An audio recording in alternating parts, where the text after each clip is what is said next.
Abay, ang daming nanood, no? Mahigit 1 milyon ang nanood kahapon. So nagpapakita na talagang uhawang tao sa impormasyon tungkol dito sa ICC at yung kontrobersya kung saan kinuha nga sa pamamagitan ng kidnapping ang ating Pangulong Presidente, dating Presidente Rodrigo Roa Duterte. Now, sinabi natin nung isang broadcast natin na ang nangyari kay Presidente ay arbitrary detention dahil ito ay gawain ng taong gobyerno na pilit na sinupil ang kalayaan ni Presidente Duterte at yung panunupil na yan na illegal, no? Dahil nga yung warrant of arrest ng ICC ay hindi naman nasilbi sa kanya sang-ayon mismo doon sa tratado na bumuo ng ICC. No, so ang ating assertion ay yung pagkakakulong niya sa kanya sa ICC ay arbitrary detention din, no? Dahil bagamat hindi sila taong gobyerno ng Pilipinas, sila ay tao ng ICC at ang ICC eh sinasabi nila na may legal na basihan na kino-question naman natin. So tingin ko nga kapag matapos mapasok ang ebidensya na talagang merong arbitrary detention na nangyari laban kay presidente at ang mga mahistrado ay hindi pa rin pinalaya ang ating presidente, pati sila mananagot sa arbitrary detention, no, sa batas ng Pilipinas. Ibang usapan yun kung makukuha natin pagkatao nila, no? Pero kung kinuha nila ang pagkatao ni presidente sa pamamagitan ng kidnapping, yan nga yung dahilan kung bakit meron tayong kasabihan na do not come to court with unclean hands. Kasi when you come to court with unclean hands, pwede kang bawian, no? Pwede sila mismong kidnapin at dalhin sa Pilipinas at hindi sila pwedeng umangal dahil ganyan nga ang ginawa kay dating Presidente Rodrigo Roa Duterte, no? Pero ang tanong ngayon, ang presidente ay nakakulong sa Netherlands. Ang tanong, may pananagutan ba ang Netherlands? Kung sa talagang matapos ma-offer ang evidence na kinidnap ang ating presidente, ay hindi pa rin palayain si dating Presidente Rodrigo Roa Duterte ng ICC. Well, ang sagot po dyan sa international law, meron po. Dahil ang basic principle sa international law, ang bansa na pumayag na gamitin ang teritoryo niya sa isang pamamaraan na nakakadanyo sa iba ay mayroong pananagutan sa international law. Sa Ingles, a state that allows its territory to be used in a manner injurious to another shall be responsible for the latter for an internationally wrongful act. Bakit po nagkakaroon ng pananagutan ang Netherlands? Kasi kung alam na niya na talagang naging biktima ng krimen ang ating dating presidente na naging dahilan sa kanyang pagkakakulong sa ICC at wala siyang ginawa, well, masasabi na rin natin na ang Netherlands, dahil ang kulungan ay pinatatakbo ng gobyerno ng Netherlands para sa ICC, ay siya mismong may pananagutan din sa ilalim ng international law. No? Hindi naman siya po pwedeng magbulag-bulagan at bingi-bingihan dahil pag na-offer na ang evidence sa ICC, that's a matter of public record, no? At saka sa ngayon nga lang, ang aking assertion is, kung ako'y susulat sa Dutch government at pinakita ko yung mga videos sa mga pangyayari, eh talagang makikita nila na illegal yung pagkakahuli kay dating Presidente Rodrigo Roa Duterte. At matapos silang mapagbigyan alam na talagang sa pamamagitan ng kidnapping, ang sabi nga ni VP Sara, international extraordinary rendition, ang pamamaraan para makuha ang pagkatao ni Presidente Duterte at hindi nila linabas sa kulungan ang ating dating presidente, sila mismo ay merong pananagutan. Now, ang tanong, saan ka po pwede pumunta para mapanagot ang Netherlands? Well, depende yan kung sino ang magrereklamo. Kung si Presidente Duterte mismo ang magrereklamo, ang tingin ko ang pinaka-epektibong korte na pupuntahan niya ay yung European Court of Human Rights. Kasi kabahagi ang Netherlands doon sa European Treaty on Human Rights at talaga namang nakasaad din dyan sa kanilang tratado yung karapatan ng lahat ng tao na nasa teritoryo ng European Union, hindi lang mga Europeans mismo, ha, lahat ng tao na naririto sa Europa ay merong karapatan to due process, no? At ang due process naman ay kapareho ng due process na nakasaad sa ating saligang batas, no? No person shall be deprived of liberty without due process of law. At dahil nga kinidnap siya, pinagkaitan siya ng due process, no? Now, ang maganda dito sa European Court of Human Rights, ang desisyon ng European Court of Human Rights ay enforceable against a European member. So hindi siya Pyrrhic victory. Ang isa kasing forum na pwede rin puntahan ni dating Presidente Rodrigo Roa Duterte ay ang UN Committee on Human Rights. Napakadami na po namin kasong naisampa dyan na nanalo kami, nagkakaroon ng deklarasyon na yung ginawa ng Pilipinas gaya ng criminal libel na nagpapataw ng parusa ay labag sa karapatan ng malayang pananalita. Ang problema, parang inutil naman yung desisyon ng Human Rights Committee kasi pag inignore ng bansa, wala ka na magawa. Hindi gaya ng European Court of Human Rights na pwede mong ma-enforce laban sa Estado. Now, ang isa pang kumbaga balakid diyan sa remedyong 'yan ay kinakailangan mag-exhaust ka muna ng domestic remedies, no? Siyempre dito sa ICC kinakailangan mapresenta muna yung ebidensya na talagang kinidnap siya at magkaroon ng desisyon ang ICC na maen pa. Malay namin, pakialam namin paano nakuha ang taong yan. Basta importante, mabigyan siya ng fair trial. At yan ang tingin ko magiging desisyon ng korte ng ICC. Sinabi yan ni dating ICC Judge Rod Pangalangan at yan talaga ang desisyon ng hukuman. Now sa tingin ko mali yan, no? Dahil meron namang isang at least domestic constitutional court, ang Constitutional Court of South Africa, na sa tingin ko ay mas angkop sa prevailing norms of human rights law na hindi mo naman po pwede ituwid ang pagkakamali sa pamamagitan ng isa na namang maling pamamaraan. At ang sabi nga ng Constitutional Court of South Africa, no, na kapag ang pamamaraan ng pagkuha sa pagkatao ng akusado ay illegal, kinakailangan mawalan din ng jurisdiction ang hukuman. Now, dito sa ICC, wala pang desisyon talaga na nagsasabi na kapag illegal ang pamamaraan ng pag-aresto ay mawawalan ng jurisdiction ang hukuman. Pero may mga kaso na nagsabi na pwedeng mangyari yan, and I quote, where the administration of justice is seriously compromised. Yan po yung desisyon sa kaso ng prosecutor versus Lumbanga, no? Tapos ang sinasabi doon, meron pong abuse of process kapag ang prosecutorial or state conduct shocks the conscience of the court, interferes with the accused's ability to conduct a defense, or undermines judicial integrity.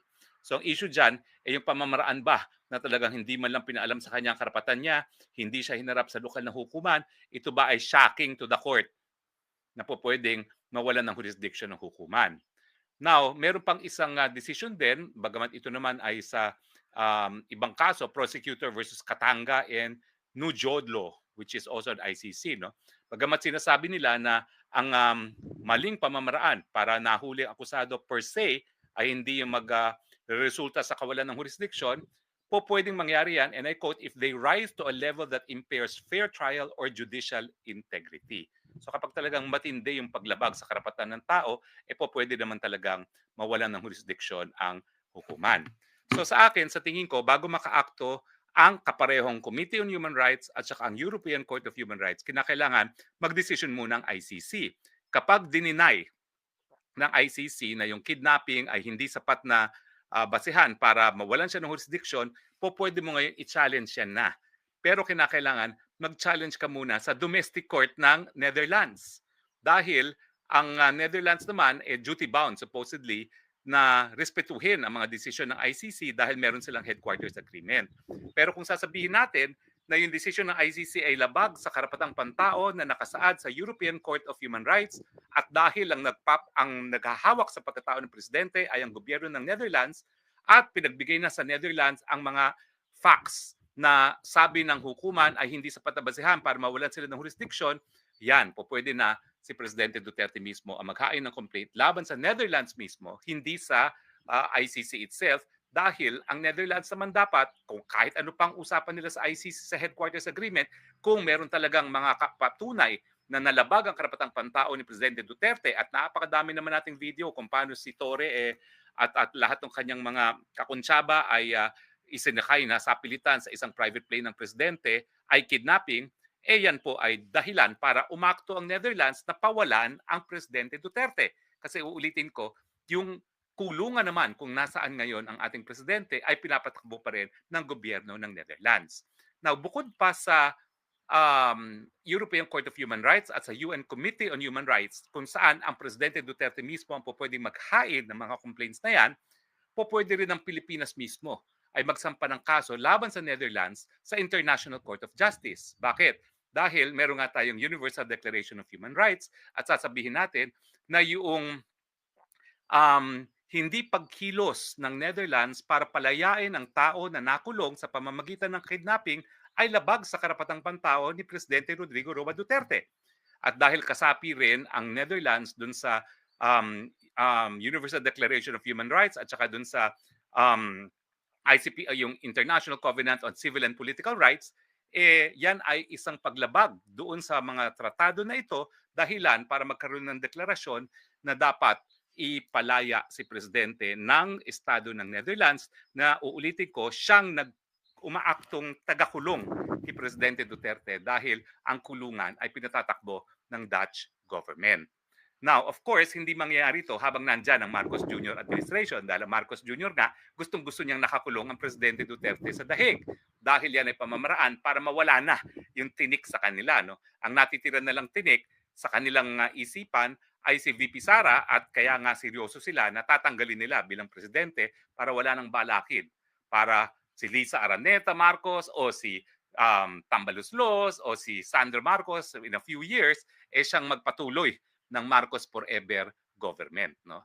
So, meron talagang remedyo pero kinakailangan either si Presidente mismo ang magsampa ng reklamo sa Committee on Human Rights ng UN or sa European Court of Human Rights or ang gobyerno ng Pilipinas mismo ay ang maghasampa ng kaso sa International Court of Justice. Alam mo, hindi imposible yan. Kasi kapag nagkaroon ng people power at legal naman ang people power, kinikilala sa ating saligang batas, no? Talaga naman pong pupwedeng si VP Sara na maging presidente. At kapag si VP Sara ng presidente, bakit hindi naman niya kukwestiyonin yung pamamaraan kung paano nakuhang pagkatao ng tatay niya on the assumption na on the existing jurisprudence, main pa nga ang sasabihin ng hukuman. Ang importante, mabigyan siya daw ng fair and impartial trial na sa tingin ko ay mali. Well, alam niyo po, si Judge Pangalangan is really my mentor in international law. Bagamat ang desisyon, siya talaga ang nagdesisyon na kunin ako na magturo sa UP College of Law at siya talaga nagtalaga sa akin bilang direktor ng Institute of International Legal Studies. Bagamat, kaya naman niya ako kinuha dahil doon sa teacher ko sa international law sa London School of Economics na kinikilalang Panginoon ng international law, no? Si Sir Eliyahu Lauterbach na namatay na. No? Yung mga panahon kasi noon, si Professor Lauterbach ang presidente ng ADB Tribunal, ang Secretary General ng Tribunal ay si Dean Raul Pangalangan. Kaya nga, bagamat naging teacher ko si Raul Pangalangan, hindi sa international law, sa obligations and contract, 225 lang ang grade ko doon. Talaga namang hindi ko makakalimutan yung grade ko doon sa 225 na yan, no, sa obligations and contract, kasi 5 units yan. So parang mediocre lang ako kay Raul Pangalangan pagdating sa international law. No? Pero ang sinabi talaga sa kanya ni Professor Lauterbach, "Uy, ba't hindi nagtuturo si Harry Roque sa College of Law mo, ha? Napakagaling yung batang yan." Okay, yun. Kaya tuloy, naimbita ko ni Raul Pangalangan.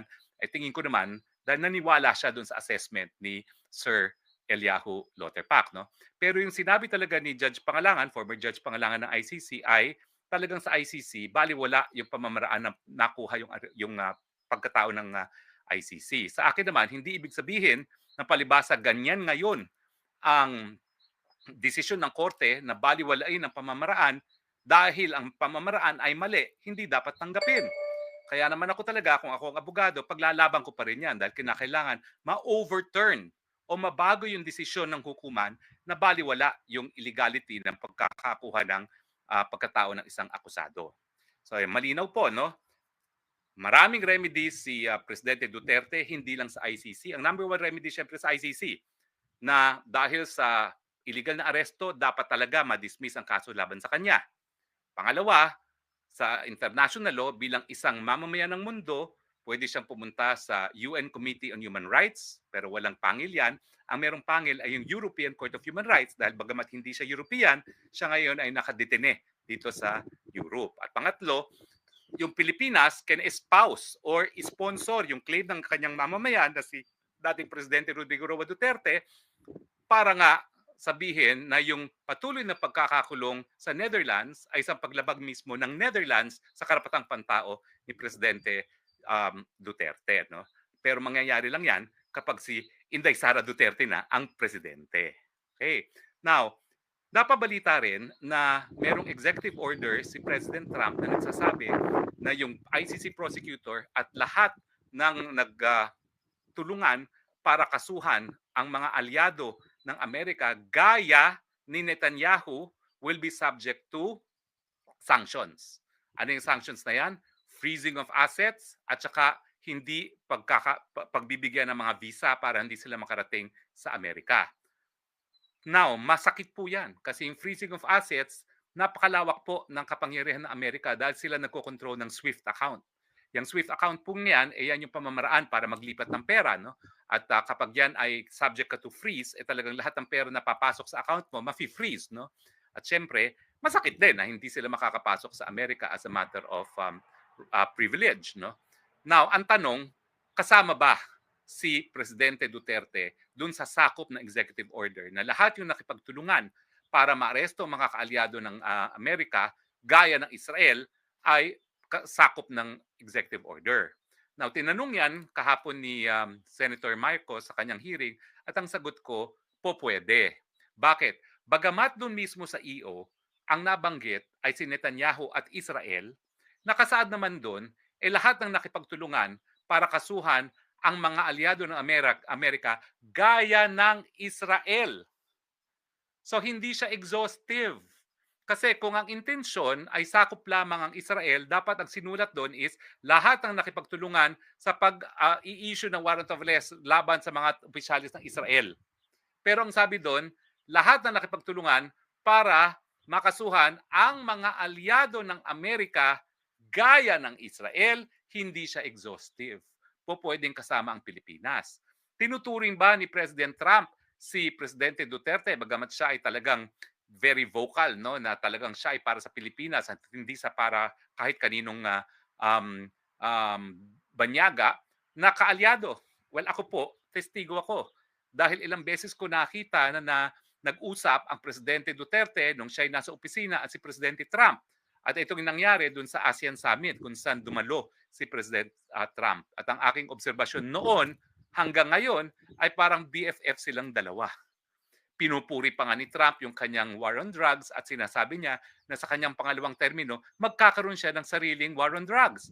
At syempre alam natin, yung war on drugs ngayon ang basihan kung bakit linilitis ang presidente for crimes against humanity dito sa ICC. So sa tingin ko, hindi lang kaalyado ng Amerika ang Pilipinas at talaga namang tayo ay non-NATO ally ng Amerika, kaya nga nandiyan ang mga base militar nila, no? Ayaw man natin na gustuhin. Pero close personal friend pa siya ni Presidente Duterte.